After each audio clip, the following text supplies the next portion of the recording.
छत्तीसगढ़ के महामहिम राज्यपाल बलराम दास टंडन जी का आकस्मिक निधन हो जाने की वजह से 15 अगस्त को प्रदेश के जिला मुख्यालयों में होने वाले सांस्कृतिक कार्यक्रम को तत्काल प्रभाव से स्थगित कर दिया गया है।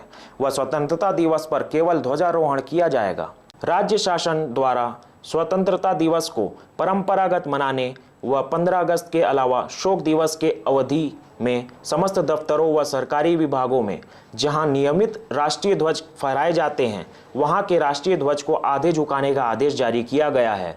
जानकारी के अनुसार आज सुबह राज्यपाल बलराम दास टंडन जी को हार्ट अटैक आने के बाद अंबेडकर अस्पताल में भर्ती कराया गया था, जिसके बाद उनको डॉक्टरों के निगरानी में लाइफ सपोर्ट सिस्टम में रखा गया था। राज्यपाल बलराम दास टंडन जी के निधन से प्रदेश सहित जिले में शोक की लहर व्याप्त है।